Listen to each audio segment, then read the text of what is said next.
इस वीडियो में हम रिएक्ट का जो बेसिक अंडरस्टैंडिंग है वो करने वाले हैं, जिसमें हम एक कोड भी लिखेंगे और अपनी फाइल्स को चेंज भी करेंगे। और उसमें हम कुछ एसेट्स भी इंपोर्ट करके अपना वेबसाइट पे व्यू करेंगे उसको। तो सबसे पहले हम ये समझते हैं कि रिएक्ट के अंदर हमारे पास बेसिक जो रूल्स हैं वो कौन कौन से हैं और रिएक्ट है क्या बेसिकली। तो रिएक्ट बेसिकली जो है वो हमारे पास लाइब्रेरी है जो कि एक यूज़ करती है JSX एलिमेंट्स को। फॉर एग्जांपल JSX एलिमेंट्स क्या होते हैं?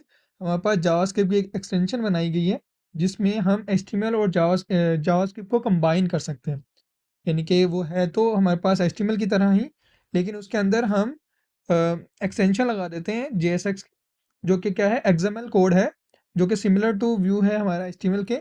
और उसको हम अपनी जावास्क्रिप्ट फाइल के अंदर इजीली यूज़ कर सकते हैं, जिसके ज़रिए जो है हमारा कंपाइलर जो होगा वो उसको इजीली अंडरस्टैंड कर पाएगा कि कौन सा जो है हमारे पास डोम का एलिमेंट है और कौन सा हमारे पास जावास्क्रिप्ट का कोड लिखा हुआ। तो ये हम सेम फाइल में अब करने वाले हैं। तो उसके लिए सबसे पहले हमें ये समझना होगा कि इसमें बेसिक रूल्स कौन कौन से हैं। जैसे कि अगर हम यहाँ पे पढ़ें तो सबसे पहले तो ये है कि आप यहाँ पे कंपोनेंट्स बनाते हो, यानी कि जो भी आपका एलिमेंट होगा वो आपका कंपोनेंट की शेप में होगा। यानी कि आपने अगर बटन बनाना है तो वो एक सेपरेट कंपोनेंट होगा। अगर आप नेविगेशन बार बना रहे हो तो सेपरेट कंपोनेंट होगा। यानी कि अगर हम कोई वेबसाइट देखें तो google.com की हम वेबसाइट देख लेते हैं। तो जैसे अगर आपको ये वेबसाइट नज़र आ रही है तो यहाँ पे आपको ये टॉप वाला एरिया नज़र आ रहा है। तो अगर हम इसको बोले नेविगेशन बार, तो ये हमारे पास नेविगेशन बार है जो कि एक कंपोनेंट होगा हमारे पास। और ये हमारे पास सर्च इनपुट है फील्ड। ये हमारे पास यानी कि बॉडी होगी जिसमें हमने बनाया होगा, और इसमें डिफरेंट कंपोनेंट्स हैं। ये सर्च गूगल सर्च बटन है, आई एम फीलिंग लकी, ये एक बट यानी कि एक कंपोनेंट होगा। तो इसमें जितनी भी चीज़ें होंगे उसको एज हम कंपोनेंट कंसीडर करेंगे। तो इसमें हम एक तो मल्टीपल कंपोनेंट्स बना सकते हैं, नेस्टेड कंपोनेंट्स बना सकते हैं, यानी कि एक पेरेंट कंपोनेंट के अंदर हम एक चाइल्ड कंपोनेंट भी वहाँ पर ऐड कर सकते हैं।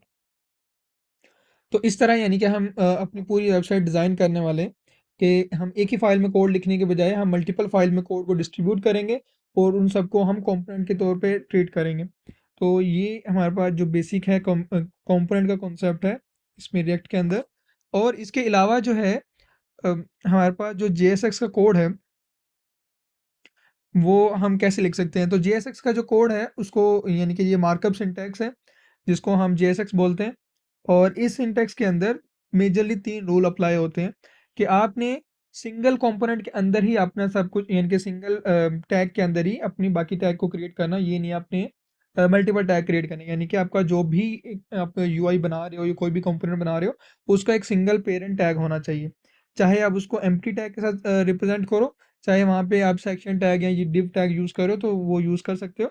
तो इसको जो एम्प्टी टैग होता है इसको हम फ्रेगमेंट्स भी बोलते हैं।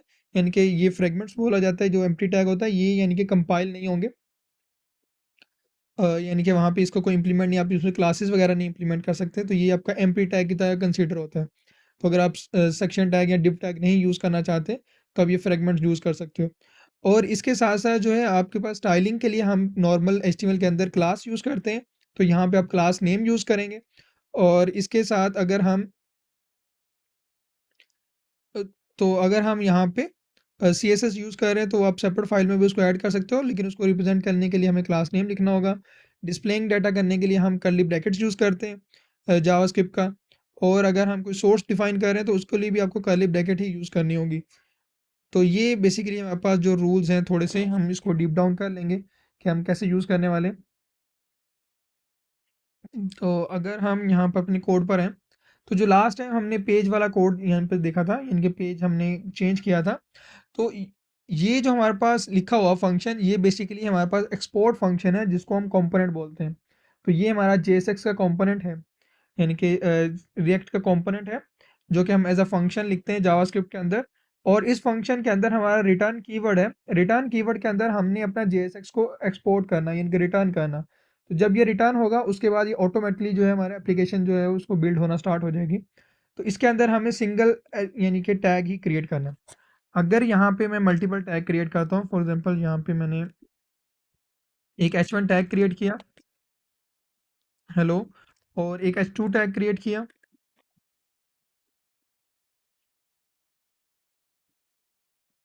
वर्ल्ड। तो अभी मुझे ये एरर मिलेगा यहाँ पे कि आप JSX expression must have one parent element, यानी कि उसका वन पेरेंट एलिमेंट होना चाहिए। चाहे आप वहाँ पे फ्रेगमेंट्स यूज़ करो, यानी कि ये फ्रेगमेंट्स आप यूज़ करो, चाहे आप उसको सेक्शन टैग के साथ रिप्लेस कर लो। सेक्शन टैग भी यूज़ कर सकते हो, डिव चाहे आप कोई भी आपने एलिमेंट यूज़ करना है वो आप यूज़ कर सकते हो। तो ये आपका बेसिकली JSX का कोड होगा। और JSX के अंदर एक मेजर रूल ये भी है कि आपका कोई भी टैग है तो उसको क्लोज करना ज़रूरी है। फॉर एग्जांपल, अगर कोई टैग आपने स्टार्ट किया है उसका क्लोजिंग टैग लाजमी होगा। और जैसे हमने ये देखा कि JSX जो है वो सिमिलर टू HTML है, तो HTML के अंदर कुछ टैग ऐसे भी हैं जिनका क्लोजिंग टैग नहीं है। जैसे कि अगर आप anchor tag image tag use करते हो, तो अब इसका जो क्लोजिंग टैग नहीं होता हमारे पास, तो उसको क्लोज करने के लिए आपको क्या करना है, आपको स्लैश लगाना है। तो जब आप स्लैश यूज़ करोगे तो इससे क्या होगा, ये एक क्लोजिंग टैग बन जाएगा, यानी कि आपने इसको क्लोज भी कर दिया, यानी कि स्टार्टिंग और क्लोजिंग टैग ये एक ही टैग होगा। तो ये हमारा क्लोज टैग ज़रूरी, तो यहाँ पे हमें स्लैश लगाना ज़रूरी है। HTML के अंदर आप स्लैश नहीं भी लगाते तो आपको कोई एरर नहीं आएगा, लेकिन यहाँ पे आपको जो है स्लैश लगाना ज़रूरी है। तो जिन टैग्स का क्लोजिंग टैग नहीं होगा तो वहाँ पे आपको स्लैश लगाना एंड पे ज़रूरी होगा। तो ये यानी कि बेसिक रूल है इसका, कि आपने यहाँ पे एक पेरेंट टैग लाज़मी होना चाहिए, क्लोजिंग टैग ज़रूरी होना चाहिए, और इसके साथ-साथ जो भी आप काम करोगे वो आप एक कंपोनेंट के अंदर करोगे, फंक्शन जो आपका फंक्शन होगा उसके रिटर्न स्टेटमेंट के अंदर। अब यहाँ पे एक और रूल ये भी है कि आपका रिटर्न कीवर्ड जो कंपोनेंट है वो एम्प्टी नहीं होना चाहिए, उसमें कोई ना कोई टैग होना चाहिए। इवन कि आप उसमें फ्रेगमेंट्स भी ऐड कर सकते हो अगर आपके पास कोई चीज़ अवेलेबल नहीं है तो। तो ये बेसिकली आपके पास यहाँ पे अवेलेबल है कि आपने इसको इस तरह लाज़मी यूज़ करना है। इसके अलावा जो है, अगर हम CSS की बात करें, तो CSS बेसिकली हमारे पास एक ग्लोबल CSS है, एक मॉड्यूलर CSS है। तो ग्लोबल CSS जो है वो हमारे पास अपनी तमाम एप्लीकेशन के लिए है, यानी कि जो हम कंप्लीट एप्लीकेशन यूज़ कर रहे हैं, तो ये उस एप्लीकेशन का पेज, यानी कि सिंगल पेज जो हमारा जनरेट होगा उस पे यानी कि इम्प्लीमेंट हो जाएगा। लेकिन प्रॉब्लम क्या है कि ये जो CSS होगी, ये हमारे लेआउट के अंदर रेफरेंस होती है। तो लेआउट के अंदर रेफरेंस होने की वजह से ये उसी पेज के ऊपर इम्प्लीमेंट होगी जो कि पेज यहाँ पे जिसका रेफरेंस होगा। अगर आप किसी कंपोनेंट के अंदर सेपरेट CSS यूज़ करना चाहते हैं तो उसके लिए आपको क्या करना होगा, आपको स्टाइल यूज़ करना होगा। यानी कि जैसे ये हमारा पेज है, इसके अंदर अगर हमने CSS को इम्प्लीमेंट करना है तो वो हम यहाँ पे डिफाइन करेंगे, इन सेपरेटली उसको डिफाइन करेंगे। अदरवाइज जो हमारी पूरी वेबसाइट के ऊपर जो CSS इम्प्लीमेंट होनी है उसके लिए हम ग्लोबल CSS की फाइल को यूज़ करेंगे, वो यहाँ पे हम उसको डिफाइन कर सकते हैं।